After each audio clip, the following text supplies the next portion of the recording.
7-10. Et avec Léa Salamé, nous recevons ce matin le ministre de l'Europe et des Affaires étrangères. Vos questions 01 45 24 7000 et sur l'application de Radio France. Jean-Noël Barrot, bonjour. Bonjour. Bonjour. Et bienvenue sur Inter en ce début d'année 2025, pleine d'incertitudes internationales, de la Syrie à l'Ukraine, en passant par les États-Unis. Vous rencontrez aujourd'hui le secrétaire d'État Anthony Blinken à quelques jours de l'investiture de Donald Trump. On va parler des enjeux américains, de la guerre commerciale qui se profile, du cas Elon Musk. Mais commençons par le Proche-Orient.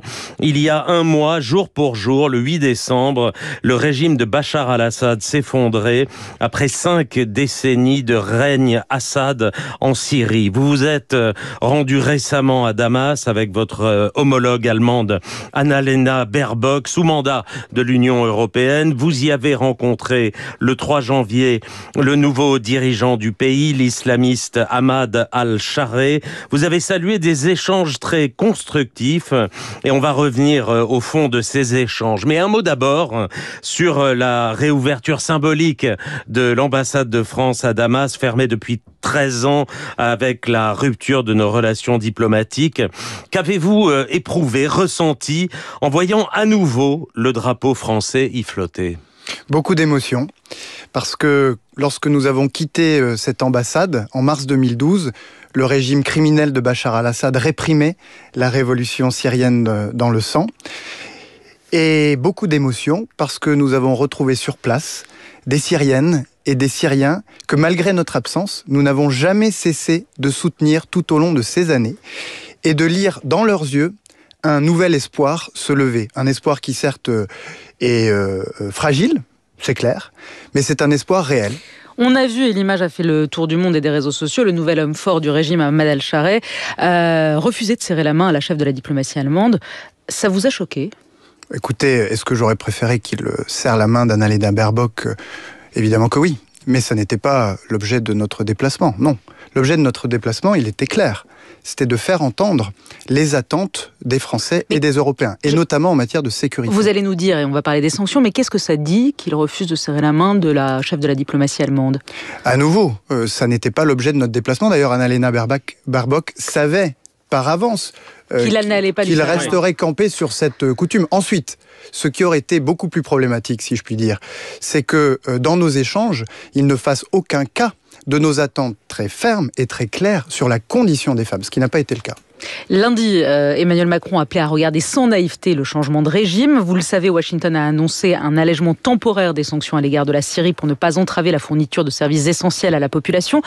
Les nouveaux dirigeants de Damas vous demandent de lever les sanctions. Ils vous disent, vous avez fait ces sanctions contre Bachar al-Assad, sa famille, ses proches. Aujourd'hui, ils sont partis. Il faut lever les sanctions, sinon notre économie, elle va crever. Elle ne pourra pas repartir. Déjà, elle est à l'agonie. Qu'est-ce que vous lui avez répondu ? Il y a différents types de sanctions. Il y a les sanctions qui visaient Bachar al-Assad et les bourreaux de son régime. Ces sanctions-là n'ont évidemment aucune vocation à être levées. Ensuite, il y en a d'autres qui aujourd'hui entravent l'accès à l'aide humanitaire, qui entravent le redressement du pays, et celles-ci pourraient être levées rapidement. Il y en a d'autres, enfin, et nous en discutons avec nos partenaires européens, qui pourraient être levées, mais évidemment en fonction du rythme auquel sont pris en compte nos attentes pour la Syrie et nos attentes en matière de sécurité. Sur les femmes et sur la sécurité, vous leur avez demandé quoi très clairement ? Très clairement, ce que nous avons demandé, c'est 2 choses. La première, c'est que la transition politique qui commence en Syrie soit bien représentative de toutes les composantes de la société syrienne, et en particulier des femmes. Et je constate qu'hier a été annoncé que le comité qui est institué pour préparer le dialogue national qui va s'ouvrir prochainement inclura des femmes. C'était une demande expresse de notre part. Elle a été satisfaite. La deuxième chose, c'est que nous sommes allés pour défendre la sécurité des Françaises et des Français, la sécurité des Européens, pour que la nouvelle Syrie ne laisse aucune place au terrorisme islamiste qui a fait tant de dégâts ces 10 dernières années. Que cette Syrie nouvelle ne laisse aucune place à la prolifération des armes chimiques. Et nous lui avons formulé une demande très claire, celle que dans les prochaines semaines, il puisse accueillir en Syrie une mission de l'organisation internationale qui s'occupe de la destruction des armes chimiques. Et il a été annoncé hier qu'une telle mission viendrait prochainement en Syrie. Vous avez rencontré, Jean-Noël Barrot, lors de votre voyage, des patriarches chrétiens, des représentants de la société civile. La question des minorités est essentielle dans ce pays. Les chrétiens et les Kurdes craignent des actes de vengeance, de discrimination de la part du nouveau régime. Ont-ils raison d'être inquiets? Quel est le message de la France aux chrétiens de Syrie et aux Kurdes? Je vous remercie de rappeler ce moment qui a été très fort lors de ce déplacement, la rencontre avec les patriarches chrétiens, mais aussi avec les représentants, les représentantes de la société civile, qui sont inquiets, mais qui voient aussi la possibilité, l'espoir d'une Syrie souveraine, stable et apaisée. Et c'est ce que nous voulons pour eux, c'est ce que nous voulons pour nous. Parce que si la Syrie ne se redressait pas... Il y a déjà des actes de vengeance, il y a des actes pour l'instant sporadiques. Les minorités, aujourd'hui les minorités chrétiennes, les Kurdes, sont angoissés. Vous avez entendu cette inquiétude? Parce qu'on vous entend retenir l'espoir. Sans doute c'est important, mais vous entendez aussi les inquiétudes? Si nous nous tenons aux côtés des Syriennes et des Syriens et de ces communautés au moment où la Syrie est appelée à se redresser, c'est non seulement parce que nous le leur devons, mais c'est aussi parce que nous le devons à nous-mêmes. Si la Syrie devait sombrer, devait comme la Libye après Kadhafi ou l'Irak après Saddam Hussein sombrer dans l'instabilité et l'islamisme, alors ce sont tous les maux dont nous avons été les victimes qui ressurgiraient. C'est le terrorisme, c'est l'insécurité, ce sont les vagues migratoires qui ont eu tant de conséquences. Donc vous espérez que ce régime réussisse en fait? Ce que j'espère, c'est que la Syrie réussisse, parce que l'avenir de la Syrie appartient aux Syriens. Et c'est tout l'enjeu de ce dialogue national qui va s'ouvrir et auquel chacun doit participer, toutes les communautés, et notamment les Kurdes, avec lesquels nous avons combattu sans relâche le terrorisme de Daesh en Syrie. Jean-Noël Barrot, pour que la page du régime Assad se tourne, il faut que justice soit faite. Vous avez estimé qu'il n'y a pas de réconciliation et d'apaisement possible en Syrie, pas de redressement moral en Syrie, sans que justice soit faite. Pensez-vous que Bachar al-Assad sera jugé un jour par un tribunal international, ou est-ce que ça relève de la science-fiction? C'est indispensable pour que la Syrie puisse se relever sur le plan moral et même sur le plan spirituel. Il faut que les crimes qui ont été commis, et je le dis après avoir vu les horreurs absolues de la prison de Sednaya, véritable abattoir humain, véritable camp d'extermination en réalité, qui vient d'ouvrir ses portes. Tout cela, c'est une blessure très profonde dans l'âme syrienne, et il faudra que justice soit faite. Et nous serons là, une nouvelle fois, aux côtés des Syriens, et cette fois-ci, sans aucune condition. Nous avons été les fers de lance de la lutte contre l'impunité. Rappelez-vous, c'est la France qui a accueilli César, ce courageux Syrien qui a documenté le premier les crimes barbares du régime d'Assad. Aujourd'hui, nous voulons accompagner les Syriens pour que justice soit rendue. Francis vous demande sur l'application de Radio France, que pensez-vous de la première action du gouvernement syrien de construire des mosquées dans des universités? Je le dis une nouvelle fois, nous ne faisons pas de chèque en blanc. On en parlait tout à l'heure sur les sanctions. Nous jugerons ces autorités de transition sur les actes. Aujourd'hui, nous les appelons instamment à respecter l'ensemble des communautés qui vont reconstruire ensemble l'avenir de la Syrie. Un mot sur le Liban. Jean-Yves Le Drian est attendu aujourd'hui au Liban. La France met tout son poids pour qu'il y ait un président élu demain. Lors de la réunion du Parlement, êtes-vous confiant? Y aura-t-il enfin un président élu au Liban demain? Je le souhaite vivement. Ça sera la prolongation, si l'on peut dire, de ce que nous avons réussi, et c'était inespéré, à accomplir pour le Liban. Avec ce cessez-le-feu que la France a porté, première interruption des hostilités dans la région depuis le 7 octobre 2023, et qui produit des effets puisque le sud du Liban, qui est contesté, qui a fait l'objet de violences entre le Hezbollah et Israël, commence à se stabiliser avec un désarmement progressif du Hezbollah et avec un retrait progressif des troupes israéliennes. Pour que tout cela continue, il faut que le Liban se dote d'un président. Vous êtes encore confiant ce matin? C'est demain, la réunion. Je l'espère vivement, mais vous savez, au Liban, c'est comme dans les autres pays, c'est comme en France, tant que les urnes ne sont pas ouvertes, on ne peut pas connaître le résultat. Nous pensons que non seulement cette élection présidentielle est un préalable à la poursuite de cette dynamique de la paix et du cessez-le-feu que j'évoquais, que c'est aussi un préalable au redressement économique et social du pays. Le président de l'Assemblée nationale libanaise, du Parlement libanais, a pris ses responsabilités en convoquant cette session du Parlement. C'est désormais aux responsables politiques libanais de prendre la leur et de se doter d'un président. Jean-Noël Barrot, parlons de l'Iran. Dans son discours aux ambassadeurs français, Emmanuel Macron a expliqué que l'Iran a été le principal défi stratégique et sécuritaire pour la France, les Européens, toute la région et bien au-delà. L'accélération de son programme nucléaire nous amène tout près du point de rupture, a poursuivi le président avant de dénoncer l'implication de Téhéran dans la guerre de la Russie contre l'Ukraine et dans le soutien aux groupes dangereux au Moyen-Orient. Une intervention contre l'Iran est-elle souhaitable à vos yeux si Israël ou les États-Unis décidaient dans les prochaines semaines d'attaquer l'Iran? La France soutiendrait-elle une opération de ce type? D'abord, c'est important de rappeler que les activités de déstabilisation de l'Iran, son programme nucléaire, son programme balistique, sont en effet non seulement des problèmes pour la région du Proche et du Moyen-Orient, mais aussi pour nous directement. Parce qu'avec son programme balistique, l'Iran a la capacité de porter atteinte à nos intérêts en France et en Europe. Et c'est pourquoi, depuis 10 ans, puisque c'est il y a 10 ans qu'on a conclu un accord de sécurité avec l'Iran. C'est pourquoi, avec l'Allemagne et le Royaume-Uni notamment, nous avons choisi d'avoir une approche par la négociation ferme avec l'Iran, qui consiste à dire, si vous repliez votre programme nucléaire, si vous cessez vos actions de déstabilisation, alors progressivement, nous envisagerons de lever les sanctions que nous avons prises à votre rencontre. Sauf qu'aujourd'hui, les choses s'accélèrent et jamais la possibilité d'une opération militaire contre l'Iran n'a été aussi grande, vous en convenez.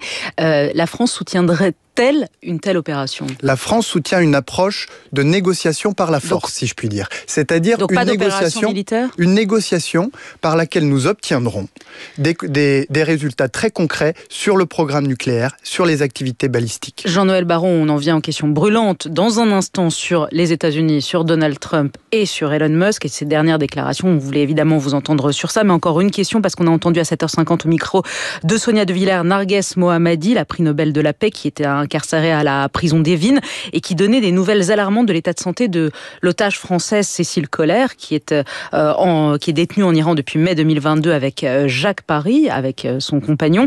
Elle l'a dit, enfermée à l'isolement et très affaiblie. Est-ce le cas? Quelle est la situation de Cécile Kohler et où en sont les négociations pour cette D'abord, permettez-moi de rendre hommage au courage de Narges Mohammadi, qui continue de résister, alors même qu'elle est la cible permanente du régime iranien. Ensuite, s'agissant de nos otages, j'ai dit les choses très clairement hier devant les ambassadrices et les ambassadeurs qui nous représentent partout dans le monde. Les conditions de détention par l'Iran de nos compatriotes sont inadmissibles et elles sont indignes. Elles peuvent être qualifiées en droit international comme de la torture. Et c'est la raison pour laquelle, on parlait à l'instant de négociation avec l'Iran, il n'y aura pas de négociation avec l'Iran tant que le sort de nos otages n'aura pas été traité. Et j'appelle d'ici là tous nos ressortissants, tous nos compatriotes, les Françaises et les Français, à ne pas se rendre en Iran tant que nous n'aurons pas avancé sur ce point. Donald Trump n'exclut pas d'envahir le Groenland. Ça vous a surpris? Écoutez, je ne vais pas commenter les tweets de Donald Trump. Je pense que sinon, on risque d'y passer... C'est une conférence de presse où il a envoyé son fils au Groenland. C'est du bluff, c'est sérieux? Est-ce que, si vous m'interrogez, je pense que les États-Unis envahiront le Groenland? La réponse est non. Est-ce que nous sommes entrés dans une époque qui voit le retour de la loi du plus fort? La réponse est oui. Alors, faut-il se laisser intimider? Faut-il se laisser gagner par l'inquiétude? Évidemment que non. Il faut d'abord se réveiller, se renforcer dans un monde gagné par la loi du plus fort, dans le domaine militaire, dans le domaine de la compétitivité. Vous êtes sûr qu'ils n'envahiront pas le Groenland? Vous avez l'air sûr. Vous l'avez bien entendu. Vous avez entendu Pierre Aski tout à l'heure.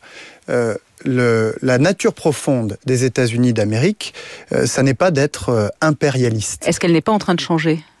Je ne le crois pas. Quand il dit le canal du Panama, le golfe du Mexique, le Canada, 51e État, c'est quoi? C'est une blague? C'est quoi? Je vous le dis, je considère que cette nature profonde qui est celle des États-Unis est tout à fait orthogonale et tout à fait contradictoire avec un impérialisme qui serait très mal ressenti par le peuple américain. Ceci étant dit, ces déclarations, elles sont conformes à cette ère du temps qui est en train de s'installer. Et qu'est-ce que la France, elle dit au président américain bientôt investi, qui dit « je n'exclus pas d'envahir le Groenland » ce matin? Qu'est-ce qu'elle dit? Elle dit « je ne commente pas les tweets de Donald Trump ». Mais d'abord, je crois qu'il faut d'abord se parler à nous-mêmes et se dire ce que nous sommes. Nous sommes un grand pays, dans un continent qui constitue le premier marché du monde et qui doit affirmer ses principes et ses valeurs. D'accord, mais aux Danois bien sûr, et les Danois qui disent il veut envahir notre territoire. Et effectivement, c'est un territoire, vous avez raison de le rappeler, de l'Union européenne. C'est un territoire européen. Et donc vous attendez de l'Union européenne qu'elle réagisse fortement? Il n'est évidemment pas question que l'Union européenne laisse d'autres nations du monde, quelles qu'elles soient, et je dirais même à commencer par la Russie, s'en prendre à ses frontières souveraines. Nous sommes un continent fort, nous devons encore nous renforcer, nous devons d'ailleurs nous réveiller parce que nous avons pris un certain nombre de mesures, mais nous devons aller plus loin. C'est tout l'enjeu, c'est tout l'objectif que le président de la République a donné à la diplomatie française dans son discours lundi matin. Jean-Noël Barrot, Donald Trump revient à la Maison-Blanche dans 12 jours, accompagné de son fidèle lieutenant Elon Musk. Musk, le patron du réseau X, qui multiplie ces derniers jours des interventions spectaculaires dans la vie politique européenne. Il attaque le Premier ministre britannique via une affaire vieille de 10 ans. Il appelle à sa démission, à son emprisonnement. Il a par ailleurs qualifié le chancelier allemand Olaf Scholz de fou et d'imbécile incompétent. Il affiche son soutien au parti d'extrême droite AfD. Comment qualifiez-vous ce matin ces déclarations? C'est tout simplement de l'ingérence? Écoutez, on a le droit d'avoir ses opinions. Mais lorsque l'on participe à un gouvernement ou lorsqu'on aspire à y participer, ces opinions ont une valeur un peu particulière. C'est pourquoi, de deux choses l'une. Soit Elon Musk, lorsqu'il intervient dans le débat public, dans certains débats électoraux européens, le fait pour faire le buzz ou pour faire de la com, et alors c'est extrêmement regrettable. Soit il le fait en assumant des alliances nouvelles avec des partis d'ultra-droite comme l'AfD en Allemagne. Et alors, il faudra que le parti républicain américain assume de lier son destin avec celui de tel parti qui représente tout ce que le parti républicain a toujours combattu. Mais la France est la 3e sur la liste, à votre avis? Après la Grande-Bretagne, après l'Allemagne, il va venir s'ingérer dans nos processus électoraux à nous? Craignez cela? Je ne sais pas, mais je ne le crains pas. Pourquoi? Parce que, s'agissant des réseaux sociaux, où toutes ces manifestations se produisent, nous avons dit les choses clairement. En 2022, lorsque la France présidait l'Union européenne, nous avons dit « stop ». Il n'est pas question que le débat public soit délocalisé de manière totalement dérégulée sur des grandes plateformes de réseaux sociaux détenues par des milliardaires américains ou chinois. Ils le font. Tout à fait. Ces règles, elles sont entrées en vigueur il y a à peu près 1 an. Elles permettent à la Commission européenne, à Bruxelles, de dire si je constate que le débat public a été perturbé, alors je peux infliger des sanctions très lourdes sur ces plateformes. Je peux même aller jusqu'au bannissement de Twitter ou de TikTok. C'est ce qu'a fait le Brésil. Est-ce qu'il faut bannir X? C'est prévu dans nos lois européennes. Mais je vais aller un peu plus loin. Est-ce qu'il faut le faire aujourd'hui? Oui, d'accord, mais quand vous voyez les tweets d'Elon Musk, c'est quand même toutes les 20 minutes un nouveau tweet politique avec des menaces. Est-ce qu'il faut bannir X? J'ai appelé plusieurs fois la Commission européenne à se saisir de manière beaucoup plus vigoureuse de ces outils que démocratiquement nous lui avons donnés pour dissuader ces comportements. Vous trouvez l'Union européenne trop molle? De deux choses l'une. Soit la Commission européenne applique avec la plus grande fermeté les lois que nous sommes données pour protéger notre espace public, soit elle ne le fait pas, et alors il faudra qu'elle consente à rendre aux États membres de l'Union européenne, à rendre à la France la capacité de le faire.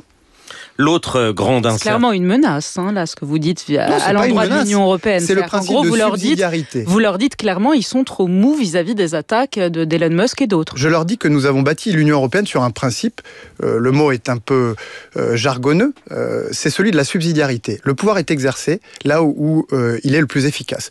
Si la Commission européenne ne sait pas nous protéger contre ces ingérences ou ces menaces d'ingérence, alors il faut qu'elle rende aux États membres, il faut qu'elle rende à la France la capacité de se protéger elle-même. L'autre grande incertitude, c'est l'Ukraine et l'attitude de Trump, là encore, vis-à-vis de ce pays.